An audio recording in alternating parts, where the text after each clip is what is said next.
E aí, gente, demorei um pouco pra gravar vídeo aqui no canal, mas era por um bom motivo. Tava lendo Morro dos Ventos Uivantes, da Emily Brontë.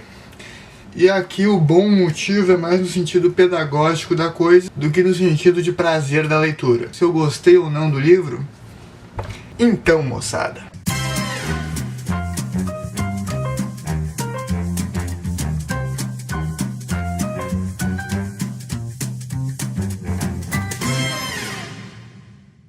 Morro dos Ventos Uivantes, único livro de Emily Brontë, foi publicado em 1847, um ano antes da morte da autora. A obra trouxe temas polêmicos até então não retratados na literatura, alcoolismo e maus tratos. Quando lançada, a obra foi considerada imoral e vulgar e pouco artística, e só depois da morte da autora é que foi considerado seu talento criativo. É quase como se o livro tivesse sido lido por um monte de Josephs, personagem da história extremamente religioso e conservador. Foi aclamado por uma parcela da crítica e rejetada por outra, e também dividiu opiniões de público e ainda divide. E um desses casos sou eu.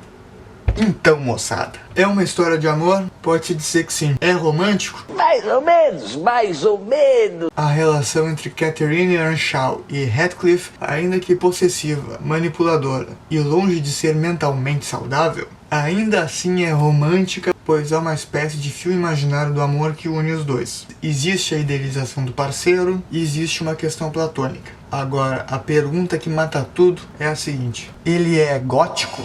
Bom, aí, meus amigos, na minha opinião, temos um retumbante não. Talvez exista uma polêmica com o fato dele ser gótico ou não, mas, ok, digamos que sugere alguns fantasmas ali, faltando algumas páginas pra acabar, mas... E sim, eu fui ler esse livro imaginando que fosse uma obra-prima gótica, cheia de cenas melodramáticas, paisagens e cenários arrepiadores e fantasmagóricos. Afinal, o nome da obra sugere muito isso. Mas o que se encontra aqui são muito mais descrições demoradas das coisas, como acontece em toda a obra dessa época, e um cenário bucólico, mas não necessariamente gótico. Na verdade, longe disso. Vamos lá. Temos um morro? Beleza. E a história é mesmo bem claustrofóbica. Se passa apenas entre a granja da Cruz do Torto e a mansão do Morro dos Ventos Uivantes. A história começa com o Sr. Earnshaw vindo de uma viagem e trazendo com ele o imundo Heathcliff. Na verdade, começa mesmo com um novo locatário, o Sr. Lockwood, vindo tratar de negócios com Heathcliff. Tudo bem, o fio condutor da história é na verdade um diálogo entre a Nellie e o Lockwood, o que também era bem comum nessa época.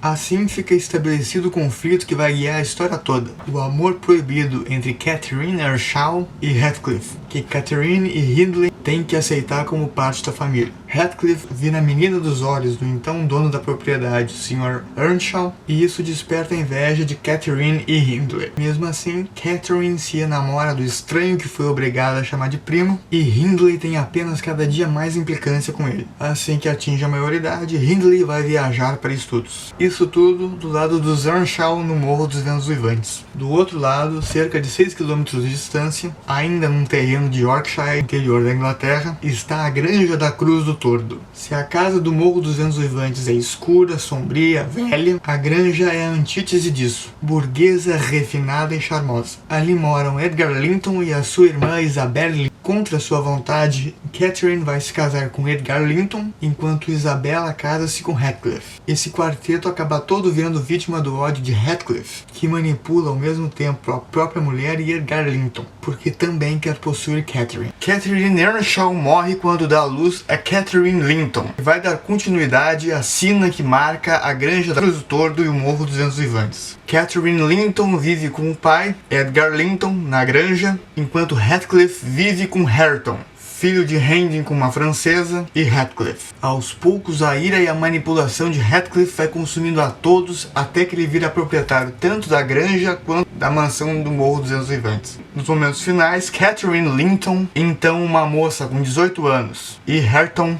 fazem Heathcliff ter um gatilho pesada com os primórdios do seu passado, e assim ele tem uma crise nervosa, como quase todos os personagens desse livro. Resumindo, Morro dos Ventos Uivantes tá muito mais para uma história crua e seca sobre manipulação e amores impossíveis, passados de geração para geração, do que um romance gótico sobre redenção na vida eterna. Quer dizer, em mono opinião, tá só para uma história seca, quase não há nada de gótico, não há nada sobre algum fantasma que faça e coisas do tipo. O mais próximo de gótico está nas páginas finais, com a morte do Heathcliff. E perdão por esse spoiler. spoiler, eu também tomei um desse enquanto eu tava lendo. Toda aquela ambientação dark que vem com a revelação que ele tem. O livro é ruim? Não, não é ruim. É um porre? Sim, é um porre. Dá pra chamar de porre, né, produção? E aí você se pergunta, dá pra alguma coisa ser boa e ser um porre ao mesmo tempo? Bem, nesse caso dá. E o pior é que eu fui ler esse livro já sabendo disso tudo e pensei, comigo não. Pois é, comigo também. Descritivo pra caramba, realista e diálogos ao mesmo tempo teatrais e insultuosos quase 24 horas por dia. Às vezes a gente tem que voltar um pouco algumas páginas pra saber aonde vinha aquela brabeza toda. Bom dia, pessoal! Bom dia é a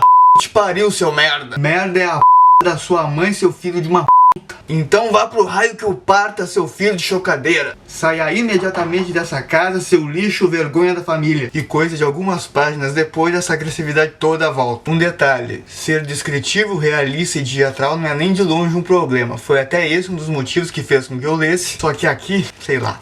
Sobre o filme, não queria ser um reclamão, mas vamos lá. Com Hollywood woke do jeito que tá, eu vi já meio que o que eu esperava ver. Não vou nem entrar no mérito de cenas de sexo explícito, porque Hollywood anda alérgica a tudo que soe conservador ou religioso, e coisas desse tipo não me chocam mais, não que eu seja conservador ou religioso, mas o livro tem muito disso, e qual é o problema de ter? O que realmente me incomodou? Muito diálogo expositivo, descrevendo, falando a situação no lugar de mostrar. Às vezes a gente não tem noção muito real do que está acontecendo justamente por causa disso. Muita imagem visualmente bacana e diferentona, o que me fez pensar o que afinal a diretora Emerald Fennell queria comunicar com tudo isso. Crítica à linguagem rebuscada do livro?